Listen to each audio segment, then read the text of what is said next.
안녕하세요. 오늘 저희와 함께 아주 흥미로운 자료들을 좀 자세히 살펴볼 텐데요. 특히 당신께서 공유해 주신 출애굽기 해설서를 중심으로 모세의 기적과 리더십, 이 주제를 한번 깊이 파고들어 보겠습니다. 이스라엘 백성들이 이집트에서 노예 생활을 하던 그 시절부터요, 모세라는 인물이 어떻게 민족의 지도자로 부름받고 또 수많은 기적들을 통해 백성을 이끌었는지 그 과정 속 이야기들을 하나하나 따라가 보죠. 자, 그럼 시작해 볼까요? 네, 오늘 살펴볼 이야기는 뭐랄까? 단순한 옛날 이야기가 아니죠. 한 인물이 정말 엄청난 역경 속에서 지도자로 퍼나가고 또 그 과정에서 초자연적인 사건들을 경험하면서 백성을 이끌었던 여정입니다. 그 리더십의 모습, 또 기적의 의미 같은 것들을 출애굽기 기록, 특히 그 해설서를 통해서 자세히 들여다보는 시간이 될 겁니다. 좋습니다. 그럼 이야기는 모세가 미디안 광야에서 양을 치던 시절로 거슬러 올라가죠. 아주 신비로운 장면, 불타는 떨기나무 앞에서인데요. 꺼지지 않는 불꽃 속에서 하나님으로부터 이스라엘 백성을 구출하라는 어마어마한 사명을 받게 되잖아요. 네, 여기서 그 해설서가 흥미롭게 분석하는 게 바로 떨기나무 자체입니다. 이게 뭐 특별한 나무가 아니라 그 당시에 흔했던 아카시아 종류의 가시덤불이라는 거예요. 근데 이게 바로 그 노예 상태에 있던 이스라엘 민족을 상징한다고 해석하더군요. 아, 그 가시덤불 자체가요? 네, 불이 붙었는데 타서 없어지지 않는 모습. 이게 고통 속에서도 하나님의 보호하심으로 이스라엘은 결코 소멸되지 않을 거다. 이걸 보여주는 아주 강력한 메시지라는 거죠. 불타지만 사라지지 않는다. 와, 정말 강렬한 상징이네요. 근데 있잖아요, 여기서 모세 반응이 재밌어요. 바로 네, 알겠습니다, 이게 아니죠. 자기는 말을 잘 못한다면서 망설입니다. 저는 입이 뻣뻣하고 혀가 둔한 자니이다, 이렇게요. 참 인간적이지 않나요? 그렇죠. 그게 참 지도자로 부름받는 순간의 그 부담감, 또 자신의 한계를 딱 느끼는 모습이죠. 근데 하나님께서는 그의 약점을 뭐 탓하시거나 그러지 않으시고요. 오히려 형 아론을 대변자로 붙여주시고, 아, 그쵸. 혼재가 아니었죠. 네. 그리고 지팡이가 뱀으로 변한다거나 뭐 손에 나병이 생겼다 낫는 기적, 그 표징들을 보여주시면서 능력을 약속하세요.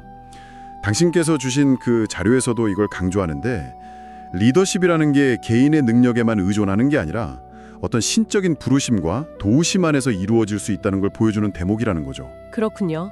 신적인 능력과 또 동역자를 약속받고 모세가 드디어 아론과 함께 이집트의 왕 파라오 앞에 서게 됩니다. 내 백성을 보내라, 하나님의 명령을 전하는데 파라오가 당연히 거절하죠. 그리고 이때부터 이집트 전역에 그 끔찍한 10가지 재앙이 시작되는 거고요. 네, 나일강이 피로 변하는 것부터 시작해서 개구리, 이, 파리, 가축병, 악성종기, 우박, 메뚜기, 흑암, 그리고 마지막 장자 죽음의 재앙까지. 상상만 해도 정말 끔찍한데요. 근데 이게 단순한 자연재해가 아니라는 거죠. 해설서에서 이 부분을 아주 중요하게 다루던데요. 맞습니다. 그 해설서 분석에 따르면 이 10가지 재앙은요, 단순한 벌이 아니라 당시 이집트인들이 막 숭배하던 신들 있잖아요. 뭐 나일강의 신 하피라든가 다산의 신 헤케트, 또 최고의 신인 타양신 라 같은 이런 신들을 직접 겨냥한 하나님의 심판이자 뭐랄까 신학적인 공적이었다는 거예요. 아, 이집트 신들에 대한 직접적인 도전이었다. 그렇죠. 이집트 신들은 다 헛되고 오직 여호와 하나님만이 진짜 창조주시고 절대적인 능력을 가지셨다. 이걸 보여주는 과정이었다는 해석입니다. 흥미로운 해석이네요. 근데 재앙이 거듭될수록 파라오 마음이 더 완강해졌다는 기록이 계속 나오잖아요. 하나님께서 바로의 마음을 강력하게 하셨다. 이 표현요, 이거 좀 이해하기 어려울 수도 있는데 해설서는 어떻게 설명하던가요? 네, 그 부분에 대해서 해설서는 하나님께서 바로의 자유의지를 빼앗으셨다기보다는 그의 이미 완고하고 불순종하는 그 마음을 그냥 내버려 두셨다, 허용하셨다고 봐요. 근데 이를 통해서 오히려 당신의 더 큰 영광과 구원의 계획을 이집트인들하고 이스라엘 백성 모두에게 더 명확하게 보여주시는 그런 역설적인 방법을 쓰셨다는 거죠. 아, 그러니까 파라오의 완고함이 오히려 하나님의 능력을 더 드러내는 계기가 되었다. 네, 바로 그거죠. 파라오가 버티면 버틸수록 하나님의 구원하시는 그 심은 더 극명하게 드러났다는 겁니다. 그리고 이 과정에서 모세도 변하잖아요. 처음에는 망설였는데. 맞아요. 모세가 이 과정에서 정말 하나님의 대리인으로서 점점 더 담대하게 파라오와 맞서게 되죠. 처음 소명 앞에서 망설이던 모습과는 완전히 달라져서 이제는 하나님의 말씀을 그대로 전하고 재앙을 선포하는 그런 지도자의 모습을 보여줍니다. 그렇죠. 점점 리더로서 서가는 거죠. 네. 그리고 마침내 10번째 재앙이죠. 장자의 죽음. 그 후에 파라오가 항복하고 이스라엘 백성은 드디어 이집트를 탈출합니다. 와, 정말 감격적인 순간인데 근데 기쁨도 잠시죠. 파라오가 또 마음을 바꿔서 군대를 이끌고 추격해 오잖아요. 네, 바로 그 장면. 앞에는 홍해바다, 뒤에는 막강한 이집트 군대. 정말 그야말로 절체절명의 위기 상황이죠. 이때 백성들이 두려움에 떨면서 모세를 원망하기 시작합니다. 아, 맞아요. 그 원망이 엄청났죠. 애굽에 매장지가 없어서 우리를 이 광야에서 죽게 하느냐 막 이렇게요. 여기서 진짜 모세의 리더십이 빛을 발하죠. 네, 해설서도 이 부분을 아주 중요하게 보는데요. 그 극심한 공포 속에서 백성들이 리더를 막 비난하는 상황. 이게 리더에게는 정말 가장 힘든 순간일 수 있잖아요. 그렇죠. 자기를 믿고 따르던 사람들이 등을 돌리는 거니까요. 근데 여기서 모세가 놀라운 반응을 보여요. 백성들에게 두려워하지 말고 가만히 서서 여호와께서 오늘 너희를 위하여 행하시는 구원을 보라. 여호와께서 너희를 위하여 싸우시리니 너희는 가만히 있을지니라. 이렇게 외치죠. 대단한 믿음 아닌가요? 정말 대단하죠. 그 상황에서 어떻게 저런 말을 할 수 있었을까요? 해설서는 이걸 어떻게 평가하나요? 그 해설서는 바로 이 장면을 모세 리더십의 어떤 중요한 전환점이자 핵심 역량으로 분석합니다. 위기 속에서의 믿음 전파 능력이라고 할까요? 자기 자신의 두려움이나 백성들의 그 원망에 휩쓸리지 않고 오히려 그들의 시선을 하나님의 약속과 능력으로 돌리게 하는 것. 이게 바로 공동체를 지탱하는 리더의 역할이라는 거죠. 그리고 그 선포 후에 정말 여호와 같은 기적이 일어나죠. 홍해의 기적. 모세가 지팡이를 내미니까 강한 동풍이 불어서 바다가 갈라지고 백성들이 마른 땅으로 건너잖아요. 네, 그리고 추격하던 이집트 군대는 다시 합쳐진 바닷물에 다 수장되고요. 이 사건의 의미, 해설서에서는 뭐라고 정리하던가요?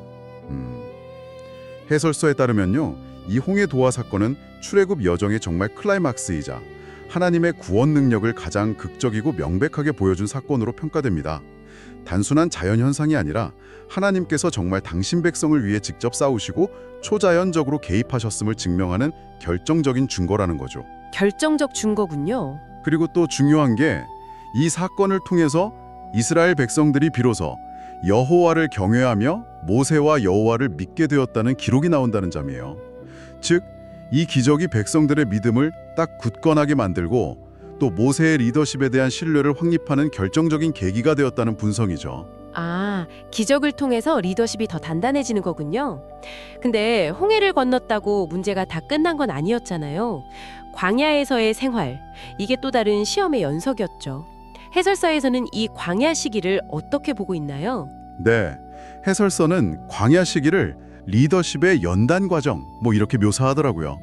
홍해 건넌 지 사흘 만에 마라에서 쓴물 때문에 백성들이 원망하고 또 좀 지나서 먹을 것 떨어지니까 차라리 이집트에서 고기 가마 곁에 있을 때 죽는 게 나았다 이러면서 불평하잖아요. 정말 끊임없이 불평하죠. 네, 근데 그때마다 하나님께서 또 기적적으로 필요를 채워주세요. 쓴물을 단물로 바꿔주시고 하늘에서 만나와 메추라기를 내려주시고요. 이 과정에서 모세는 계속해서 백성들의 불만을 하나님께 아뢰고 또 하나님의 해결책을 전달하면서 백성들을 이끌어 나가야 하는 거죠. 그 역할이 계속되는 거예요. 만나 이야기도 참 흥미로웠어요. 매일 필요한 만큼만 거두고 안식일에는 거두지 말라는 규칙이 있었잖아요. 해설서에서는 이 규칙에 담긴 의미를 좀 특별하게 설명했던 것 같은데요. 맞아요. 그 해설서는 만나 규칙이 단순한 식량 배급 규정이 아니라 백성들에게 일용할 양식에 대한 염려를 버리고 매일매일 하나님을 신뢰하는 법을 가르치는 일종의 영적 훈련이었다고 분석해요. 모세는 이 규칙을 관리하고 어기는 사람 있으면 훈계도 하고 또 만나를 항아리에 담아 보존해서 후대에 이 은혜를 기억하게 하는 역할까지 하죠. 그렇죠. 리더의 역할이 굉장히 다층적인 거죠. 또 루비딤에서는 물이 없다고 백성들이 막 모세를 돌로 치려고까지 하잖아요. 극단적인 상황까지 가죠. 네, 그때도 모세가 반석을 쳐서 물을 내는 기적이 일어나고요. 정말 쉴 틈 없는 위기의 연속이었네요. 이런 반복되는 불만과 위기 속에서 모세의 리더십은 어떻게 더 단련되어 갔을까요? 해설서는 이런 반복적인 위기와 해결 과정을 통해서 모세가 특히 중보자로서의 역할, 그리고 인내하는 리더십을 배우고 더 강화했다고 분석합니다. 백성들의 현실적인 고통이나 불만을 외면하지 않으면서도 그들의 불신앙적인 태도에 좌절하지 않고 끊임없이 하나님께 나아가서 해결책을 구하고 또 백성들을 설득하는 그 과정 자체가 그의 리더십을 더 깊고 단단하게 만들었다는 겁니다. 아말렉과의 전투 이야기도 빼놓을 수 없죠. 여호수아는 나가서 싸우고 모세는 산 위에서 손을 들고 기도하는데 그 손이 올라가면 이스라엘이 이기고 내려가면 지는 장면이요.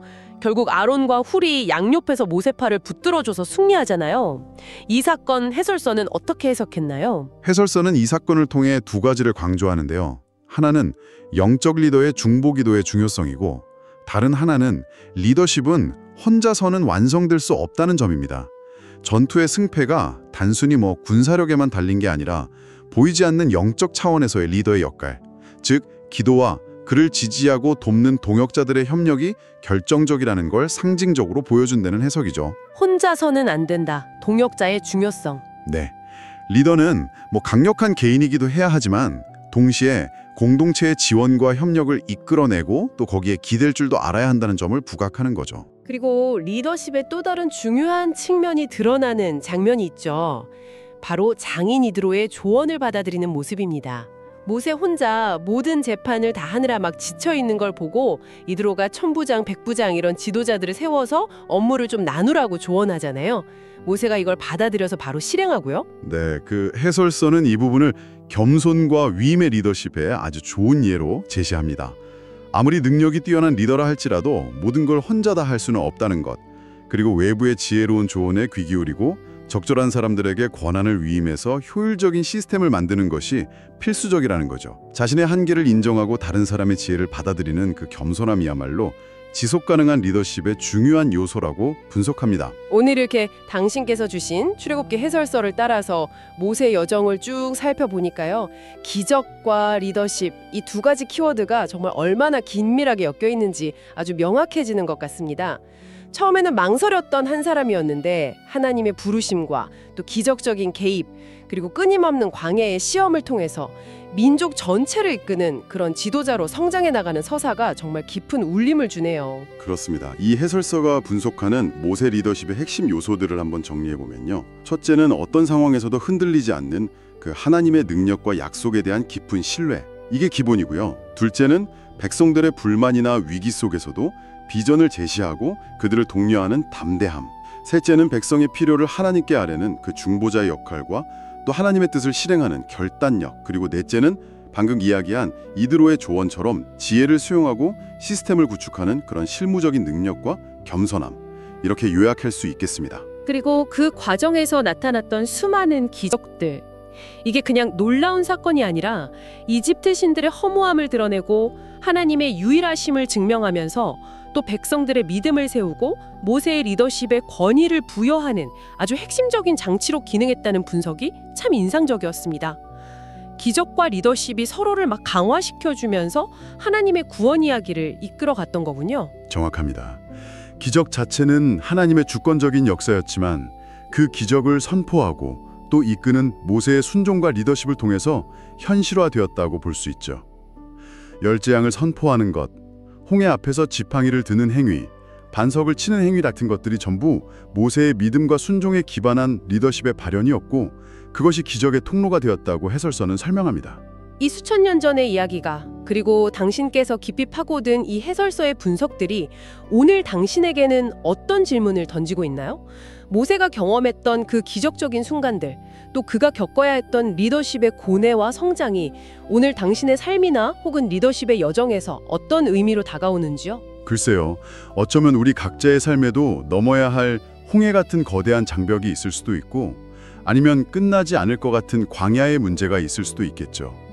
혹은 어떤 형태로든 리더의 역할을 하면서 비슷한 도전에 직면해 있을 수도 있고요. 오늘 모세의 이야기를 통해서 또 당신의 자료가 보여주듯이 불가능해 보이는 상황에서도 우리를 부르시고 또 능력을 더하시는 어떤 존재에 대한 신뢰를 발견하고 또 위기를 성장의 기회로 삼는 지혜, 그리고 혼자가 아니라 함께 세워가는 그런 겸손한 리더십의 가치를 다시 한번 생각해보는 계기가 될 수 있지 않을까 그런 생각이 듭니다. 네, 오늘 당신과 함께한 이 깊이 있는 탐구가 당신의 삶과 여러 고민의 작은 영감, 또 새로운 질문을 던졌기를 바랍니다. 함께해 주셔서 정말 감사합니다. 감사합니다. 다음에 또 흥미로운 주제로 뵙겠습니다.